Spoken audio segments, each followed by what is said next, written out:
नमस्ते। तो चलिए आज बात करते हैं एक बहुत ही जरूरी दस्तावेज के बारे में जो हर उस जगह मौजूद होता है जहां केमिकल्स का इस्तेमाल होता है। इसे आप केमिकल्स की दुनिया की गाइड बुक समझ सकते हैं। इसका नाम है मटेरियल सेफ्टी डेटा शीट। आइए समझते हैं कि ये है क्या। अच्छा, एक सवाल है। कभी सोचा है कि एक आम सी दिखने वाली फैक्ट्री या लैब में जो केमिकल्स रखे होते हैं वो असल में कितने खतरनाक हो सकते हैं? कई बार ये खतरे हमें दिखाई नहीं देते, लेकिन इनसे बचना और इन्हें समझना ये पूरी तरह हमारे हाथ में है। पता है, हर केमिकल की ना अपनी एक कहानी होती है। वो क्या है, उसकी तासीर कैसी है, और अगर कुछ गड़बड़ हो जाए तो हमें क्या करना चाहिए। सेफ रहने के लिए हमें बस इस कहानी को जानना होता है। तो सवाल ये है कि ये कहानी हमें पता कैसे चलेगी। यहीं पर रोल आता है MSDS का, यानी मटेरियल सेफ्टी डेटा शीट का। यही वो सेफ्टी गाइडबुक है जो हमें हर केमिकल के बारे में सब कुछ बताती है। तो चलिए देखते हैं कि आखिर ये है क्या। सीधी भाषा में कहें तो MSDS एक ऑफिशियल डॉक्यूमेंट है। ये किसी भी केमिकल के बारे में सुरक्षा, स्वास्थ्य और पर्यावरण से जुड़ी सारी जानकारी देता है। मतलब किसी भी केमिकल को समझने का ये सबसे भरोसेमंद जरिया है। अब MSDS का जो मकसद है ना, उसे 4 आसान स्टेप्स में समझा जा सकता है। पहला, ये खतरों की पहचान करता है। दूसरा, ये बताता है कि उसे संभालना और स्टोर कैसे करना है। तीसरा, ये इमरजेंसी में क्या करना है और फर्स्ट एड क्या देना है, ये सब बताता है। और चौथा, ये उस केमिकल को सही तरीके से ठिकाने लगाने का तरीका भी बताता है। ठीक है, ये सब तो समझ आ गया, पर सवाल ये है कि ये डॉक्यूमेंट इतना ज़रूरी क्यों है? देखिए, ये सिर्फ एक कागज़ का टुकड़ा नहीं है, बल्कि ये वर्कप्लेस सेफ्टी के जो मूल सिद्धांत होते हैं ना, उनकी नींव है। आइए देखते हैं कि इसकी ज़रूरत पड़ती क्यों है। इसके पीछे कई बड़े कारण हैं। सबसे पहली बात तो ये वर्कप्लेस पर सबकी सुरक्षा पक्की करता है। ये कर्मचारियों को केमिकल्स के बारे में सही जानकारी देता है। मान लीजिए कोई हादसा हो जाए तो क्या फैसला लेना है, इसमें भी मदद करता है। और हाँ, फैक्ट्रीज एक्ट जैसे जो कानूनी नियम हैं, उनका पालन करने के लिए और पर्यावरण को प्रदूषण से बचाने के लिए भी ये बेहद ज़रूरी है। देखिए, सुरक्षा एक ऐसी भाषा है जिसे हर कोई हर जगह समझता है, और MSDS इसी भाषा को बोलने का एक तरीका है, चाहे इंडस्ट्री कोई भी हो। तो इसका असल में इस्तेमाल होता कहाँ है? कौन कौन सी इंडस्ट्रीज हैं जो अपने रोज के काम के लिए इस पर पूरी तरह से निर्भर करती हैं? चलिए एक नज़र डालते हैं। अरे, इसकी लिस्ट तो काफी लंबी है। सोचकर देखिए, लैब से लेकर बड़ी बड़ी फैक्ट्रियों तक, बड़े बड़े गोदामों से लेकर ट्रांसपोर्टेशन के काम तक, और तो और अस्पतालों और रिसर्च सेंटर्स में भी MSDS एक बहुत जरूरी टूल है। इससे पता चलता है कि केमिकल सेफ्टी कितनी अहमियत रखती है। ठीक है, तो हमने ये जान लिया कि ये क्या है और इसका उपयोग कहाँ होता है, पर असली फायदा क्या है? मतलब इस जानकारी को जानने से हमें ठोस रूप में क्या मिलता है? इसके फायदे ना कई लेवल पर हैं। सबसे बड़ा फायदा तो है सेफ्टी, जिससे हादसों का खतरा कम हो जाता है। ये लोगों में जागरूकता लाता है, इमरजेंसी में फौरन एक्शन लेने में मदद करता है, कानूनी तौर पर आपको सही रखता है, और आखिर में हमारे पर्यावरण की भी रक्षा करता है। ये वाकई हर तरह से एक सुरक्षा कवच है। तो कुल मिलाकर हम कह सकते हैं कि ज्ञान सिर्फ शक्ति ही नहीं, बल्कि सुरक्षा भी है। किसी केमिकल के बारे में जानना ही खुद को और दूसरों को उससे बचाने का सबसे अच्छा तरीका है। तो आखिर में सवाल बस यही है, अगली बार जब कोई किसी केमिकल के पास हो तो क्या उसकी कहानी जानने की इच्छा होगी? ये याद रखना बहुत जरूरी है कि सुरक्षा चुनना हमारे हाथ में है, और सही जानकारी हमेशा सही चुनाव करने में हमारी मदद करती है। कभी सोचा है कि किचन सिंक के नीचे जो क्लीनर रखा है उसमें असल में है क्या, या फिर किसी फैक्ट्री में इस्तेमाल होने वाले केमिकल के पीछे की कहानी क्या है? आज हम उसी दस्तावेज की परतें खोलने वाले हैं जो इन सारे सवालों का जवाब देता है। MSDS। हम सब हर दिन किसी न किसी केमिकल से घिरे रहते हैं, चाहे घर हो या काम की जगह। पर हम में से कितने लोग सच में जानते हैं कि अगर कोई छोटी सी भी गलती हो जाए तो क्या हो सकता है? ये एक ऐसा सवाल है ना जिस पर हम ज्यादा सोचते नहीं, लेकिन इसका जवाब किसी की जान बचा सकता है।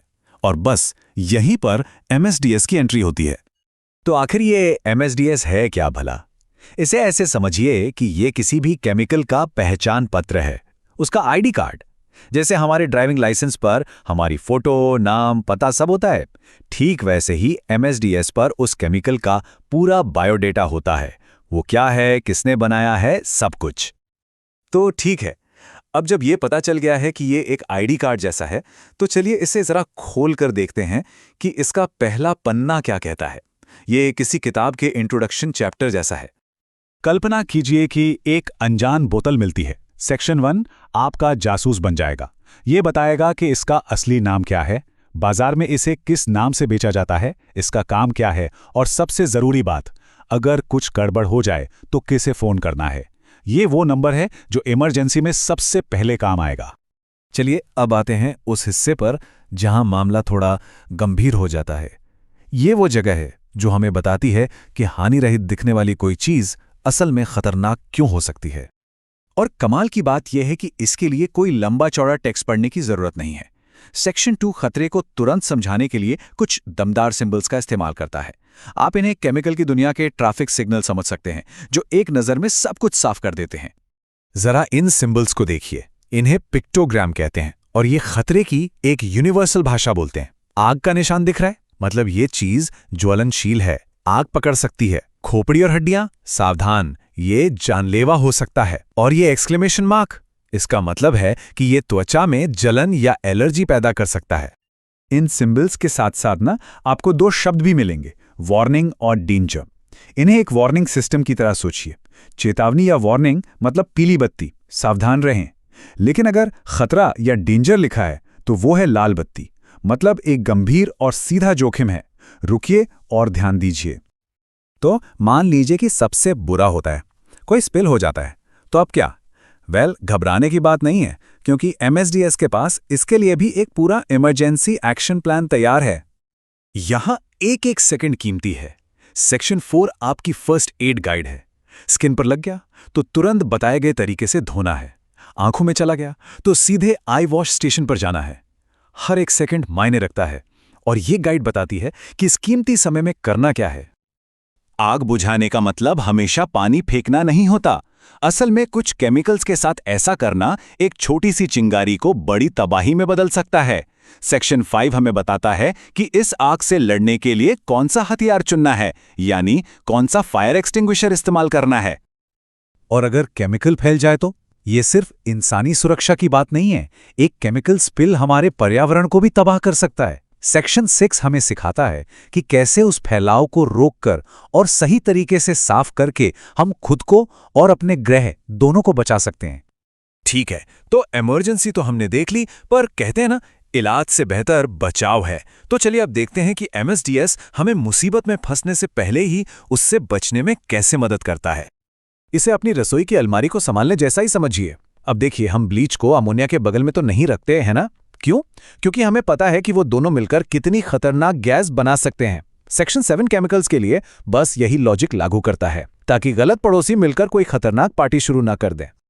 तो ये सब जानने के बाद सबसे बड़ा सवाल तो यही उठता है कि कोई खुद को बचाए। केमिकल के खतरों के इस दुनिया में अपने लिए एक सुरक्षा कवच कैसे बनाया जाए? इसका जवाब है सेक्शन 8 में, PPE, यानी आपका पर्सनल सुरक्षा कवच। ये आपकी रक्षा की आखिरी और सबसे मजबूत दीवार है। सही दस्ताने, गॉगल्स और मास्क के बिना आप मैदाने जंग में बिना किसी हथियार के जा रहे हैं। आपको पता है, एक स्टैंडर्ड MSDS में पूरे 16 सेक्शंस होते हैं।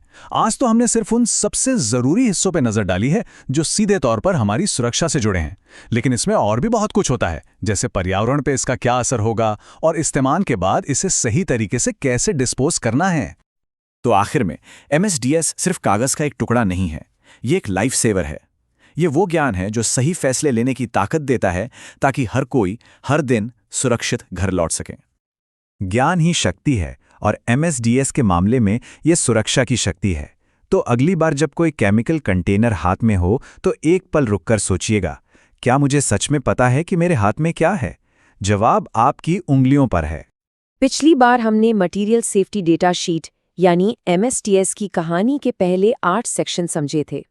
आज हम उस कहानी को पूरा करेंगे और जानेंगे कि सेक्शन 9 से लेकर 16 तक की जानकारी हमारी सुरक्षा के लिए आखिर इतनी जरूरी क्यों है। जानते हैं, हर केमिकल कंटेनर के पीछे ना एक कहानी छिपी होती है, उसकी ताकत की, उसके खतरों की और उसे संभालने के सही तरीकों की कहानी। पर सवाल तो ये है कि क्या उस कहानी को पढ़ा जा सकता है? जवाब है हाँ, बिल्कुल पढ़ा जा सकता है। ये पूरी कहानी लिखी होती है उसकी MSDS में। तो चलिए आज इसके आखिरी अध्यायों को साथ मिलकर समझते हैं और इस जानकारी को अपनी सुरक्षा का एक मजबूत हथियार बनाते हैं। आज हम 4 हिस्सों में इस कहानी को समझेंगे। पहले केमिकल की पहचान और उसके बर्ताव को जानेंगे, फिर सेहत और पर्यावरण पर उसके असर को देखेंगे, इसके बाद उसके सुरक्षित मैनेजमेंट और डिस्पोजल की बात करेंगे और आखिर में कुछ और बहुत ज़रूरी जानकारी पर भी नज़र डालेंगे। तो शुरू करते हैं कहानी के पहले हिस्से से, केमिकल की पहचान और उसका व्यवहार। मतलब ये समझने की कोशिश करते हैं कि ये पदार्थ असल में है क्या और आम हालात में ये कैसे रिएक्ट करता है। सेक्शन 9 आप समझ लीजिए उस केमिकल का एक तरह का आइडेंटिटी कार्ड है। इसमें वो सारी फिजिकल और केमिकल प्रॉपर्टीज लिखी होती हैं जिनसे हम उसे पहचान सकते हैं। ये सेक्शन हमें बताता है कि वो केमिकल दिखता कैसा है, सॉलिड है, लिक्विड है या गैस, उसकी गंध कैसी है, वो कौन सा टेम्परेचर है जिस पर उसमें आग लग सकती है, वो एसिडिक है या बेसिक, और क्या वो पानी में घुलता भी है या नहीं। ये सारी बातें उसे सेफली हैंडल करने के लिए जानना बहुत ज़रूरी है। अब आते हैं सेक्शन 10 पर। यहाँ 2 शब्द बहुत अहम है, स्टेबिलिटी यानी स्थिरता और रिएक्टिविटी यानी अस्थिरता। देखिए, एक स्टेबल केमिकल का व्यवहार प्रिडिक्टेबल होता है, मतलब हम अंदाजा लगा सकते हैं। लेकिन एक रिएक्टिव केमिकल, वो गर्मी, शॉक या धूप जैसी चीजों के संपर्क में आकर खतरनाक तरीके से बदल सकता है, जिससे आग लगने या धमाके का भी डर रहता है। तो फिर हमें किन चीजों से बचना चाहिए? सेक्शन 10 इसमें हमारी मदद करता है। वो साफ साफ बताता है, ज्यादा गर्मी से बचाएं, सीधी धूप से दूर रखें, किसी भी तरह के झटके या दबाव से बचाएं, और हाँ, कुछ ऐसे मटेरियल होते हैं जिनके साथ मिलकर ये खतरनाक रिएक्शन कर सकता है, उनसे तो इसे बिल्कुल दूर रखना है। चलिए अब कहानी के दूसरे और शायद सबसे गंभीर हिस्से पर आते हैं, हमारी सेहत और हमारे पर्यावरण पर इसका असर। यहाँ हम ये समझेंगे कि अगर कोई इस केमिकल के संपर्क में आ जाए तो उसके नतीजे क्या हो सकते हैं। सेक्शन 11 का सीधा सीधा लेना देना हमारी सेहत से है। ये हमें बताता है कि कोई केमिकल इंसान के शरीर पर क्या क्या असर डाल सकता है। सच कहूं तो ये पर्सनल सेफ्टी के लिए सबसे जरूरी सेक्शंस में से एक है।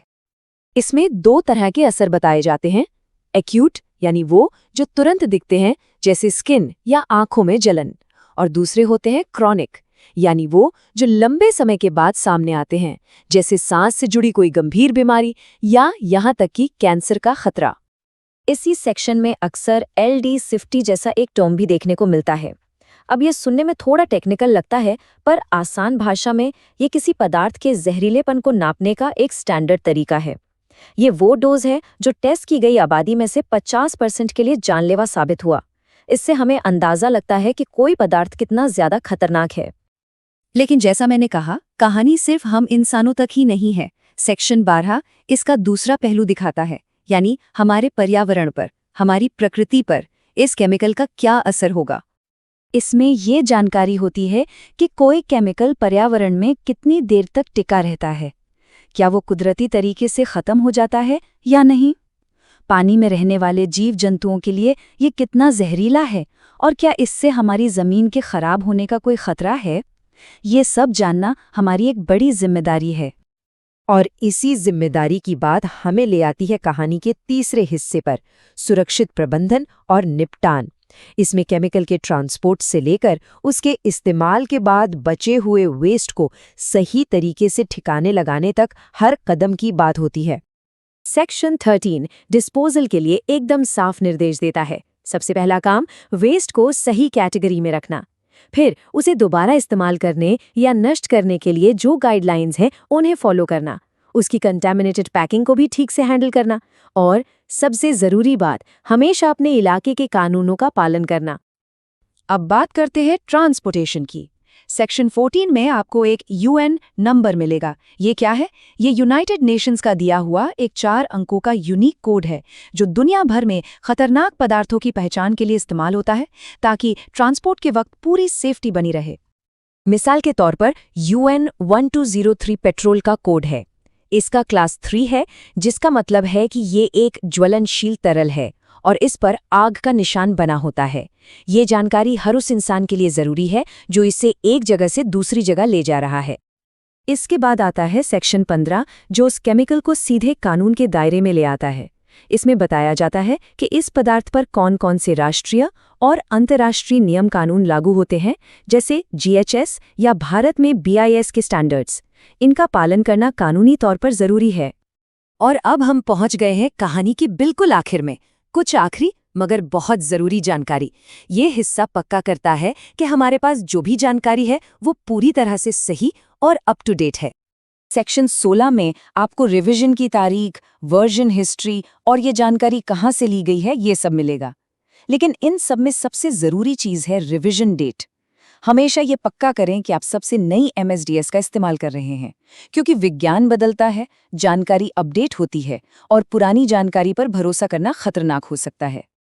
तो इस पूरी कहानी का सार क्या है? सार ये है कि MSTS पत्थर पर लिखी कोई लकीर नहीं है। ये एक जीता जागता डॉक्यूमेंट है। जैसे जैसे हमारा ज्ञान बढ़ता है, रिसर्च आगे बढ़ती है, इसकी कहानी भी बदलती है और ये अपडेट होता रहता है। तो अगली बार जब कोई केमिकल कंटेनर सामने दिखे तो क्या उसकी कहानी जानने की कोशिश की जाएगी? क्या उसकी MSDS को पढ़कर अपनी और अपने आसपास के लोगों की सुरक्षा की जिम्मेदारी ली जाएगी?